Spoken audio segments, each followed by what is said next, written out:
Hi, Tony. I'm a huge Hey, fan. Rohan. How Oh, are you? that's so nice. How's it going? It's going good. It's going good. How are you? I'm good. I'm going to try and see just you so I don't look at myself because I'm tired of looking at myself. There we go. Okay, great. Okay. I'll go on to get the hard question out of the way first. So you get a chance to work with Clifford, the big red dog. So what is it more difficult to work with Clifford or with Will Arnett? That's a good question. By the way, kudos to you for wearing red on a Clifford the Big Red Dog press day. Good for you. Um, I would say, oh my gosh, those are two really big challenges. Really big challenges. Um, Will made me laugh a lot harder than Clifford because I play a character. I never got to see Clifford. I mean, it was all these massive puppets that we worked with, and Will, I just couldn't keep it together. I'm surprised we got any footage when I worked with Will Arnett. Awesome. And so like the rich kind of the rich villain is some character we all kind of know, but was there anything that you sort of drew inspiration from, or did you want to do as much as possible to kind of make it your own? Yeah, that's a great question. I think there's always that kind of challenge to not go into a stereotype villain. Um, and I kind of loved the idea that, well, I think with any character, you have to kind of resonate with something or you're kind of playing just an idea of the villain. And this guy, like, he has a massive tech company. It's all about to fall apart. He's freaking out. And I mean, I can understand that anxiety of I think he put like $400 million into the company and it's all falling apart. So he sees this dog and he's like, I need to make this happen. So I can understand that crazy anxiety. So I guess what I'm saying is trying to find something to connect with Mm. to where you're not just playing kind of a cardboard cutout of a villain, you know? Yeah. Absolutely. And you also like you really excel at playing these characters that all have an edge to them. I mean, you played like the nice guys with like Gary and Buster versus Mm, like Zach in this movie, Alexander in 9 Days, and like I don't mm, know if you remember, but like a couple you played on Chuck, this character Emmett who was yeah. hilarious, and he also had a huge edge to him. He So do got you shot in find, the eye too. Do you remember when he got shot in the eye? yeah, yeah. I was They gonna, took him out. yeah, I was wondering if you were supposed to come back or if they shot you in the eye because you were about to do V. No. So like, do you find it more freeing to play those characters like Buster and Gary, or is it more freeing to play like the more villainous types? I think it's actually I, I there was such a long season, and I'm grateful for it, where I was so much the emasculated, beaten down, character, and so any chance to kind of play the opposite. I mean, even though there's some emasculation to Zach and all that stuff, but like anything to kind of play that um, fake alpha, kind of like just arrogant, entitled character. That's just really fun. Actually, after Gary and Buster, anything that has a spine was fun to play. Yeah. you know. Oh, no, I imagine. And then so you have you're on these very adult shows like Veep, Harley Quinn. And you're also doing these shows or the movies Clifford, Toy Story 4. Mm. Do you ever find it sort of difficult to maybe switch that flip that switch in your head and was like I got to be this kind of guy or I got to be that, or is it just part of the process? Yeah, that's a great question because I remember when I was recording Harley Quinn and I was recording this TV show I did at the time called Archibald's Next Big Thing. And Archibald is so full of life and so positive. And I think the same day I was going to record Harley Quinn, who is just so crass. Dr. Psycho is so crass. Mhm. And it's like, if I was doing Veep at the same time, it was fine because I was kind of in the same world. But going from Archibald to Harley was a little bit of a mind shift. Yeah, and so like I think I know if you've spoken about it before, how sort of streaming revived Arrested Development. So like Mm, now that because you get to tackle so many different kinds of roles, mm. especially these past like couple years, where do you find it like more creatively fulfilling where you get to have that opportunity because of streaming television versus like traditional TV? Like when you're working on Arrested Development the first time, it's like Mm. 22 episodes a season. So what's that process been like as an actor? Yeah, I mean, honestly, any chance I get to explore and kind of do characters is just a complete gift. Like the show I do now, The Mysterious Benedict Society, I get to play two characters. I get to play twin brothers, one who's very endearing and compassionate, and one who's very dark and manipulative. And that's just an opportunity I never thought I'd have. I don't know if that's because of streaming.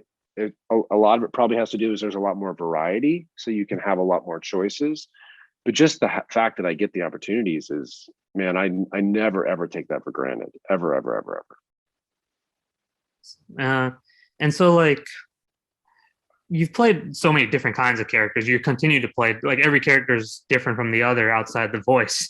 And then so is there any kind of character that excites you that you wanted to see next, like maybe step into a different kind of TV show, or is it a movie, or ever.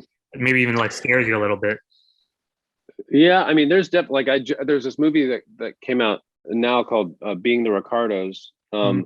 and kind of stepping into a really iconic world of a story. I mean, I can't imagine what Javier and Nicole Kidman went through because they were really having to embody these iconic characters. But even being in that world, that was terrifying, just to kind of matching expectations of what that show brought. But I will say that character was so there's something about playing. I mean, Buster and Gary, and even obviously Dr. Psycho. All these things are so heightened. So there's something I get really a lot of joy out of, just kind of playing a very kind of baseline, even on 9 days, just kind of a baseline human who is not so heightened all the time. Um, that's been a lot of fun these past 2 years. Awesome. And so like I think it's already been announced that Clifford is going to get a sequel. So do you envision, or have you heard anything like, do you envision a future for Zach where he gets to have some revenge or maybe some redemption? Ooh, it's always, I mean, it's always fun. After 25 years in this business, I never expect anything. That's always the big wigs that have to make the choice. But like, it'd be fun to kind of see where Zach goes. But I let the writers and all that kind of decide, because I've gotten into the position before. I've been like, this would be cool, and then it takes a different direction. So we'll see. We'll see. Yeah. And I'm sure you've heard that Julia Louis-Dreyfuss she's entered the Marvel universe now where Yeah. you're working DC. So have you ever thought, because she's playing a kind of a shady character again, has some Selena Meyer vibes. So like, would you ever want to reunite with her in Marvel universe? Or is there any, have you ever been approached by those kind Oh of my, roles? I haven't, but it's like, God, I really miss working with her, because my character on Veep was so close to her that I got all those little subtleties that maybe the camera missed. And I could not keep it together. And we just had this like dance going on where it was just this almost comic dance that any opportunity I get to do that again, I'll just like jump at it. I don't care what it is. We'll be performing on the streets or something just to do it. Yeah, I mean, the big question I've always wanted to ask you is whatever happened on Labor Day. I don't know if you I have. don't know, but it was dark, man. The Yeah, yeah, fact that I couldn't even say it and she couldn't say it, because she, as you know, has said a lot. That's when you're like, yeah, we're getting into like murder territory or something. yeah, yeah. And so I guess like I don't want to hold you for too long, but That's have all you right. heard anything about when we might see Harley Quinn season 3? Or I haven't. I know that I think I think they've released. I've got to get better on top of that. I think they've released images, I believe. Have they, like between Harley and Poison Ivy? I think they've released images, but I don't. I think I've seen something online, but I don't know. I don't know when there's going to be a date. But man, I think that is such a fun show. That's such a fun show. yeah, yeah, absolutely. And so I want to just like final question is just Yeah. what do you enjoy more like do you find like doing animated shows and movies like playing Forky to be Mm. more like you get to just like get it all out there, or is it more of a challenge to do like the live action parts? It's different challenges. There's something about when I was started off doing voiceover, it was really challenging just because I was so used to using physicality and face and to kind of present a character. And when it's just that microphone, when it's just that sound, it was like, oof, but then I kind of learned that you do the same performance and then just hope it transferred. So that was definitely a challenge at first. But man, you can't beat the time commitment. When you're doing voiceover, there's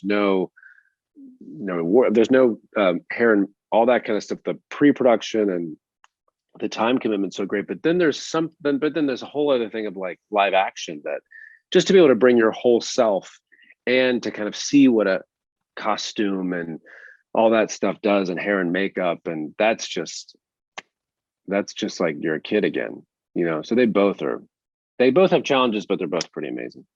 Awesome. Well, thank you so much for your time, Tony. I really appreciate this. Oh my gosh, I love it, dude. Thanks so much, man. So nice meeting you. Nice to meet you. Have a good one. You too.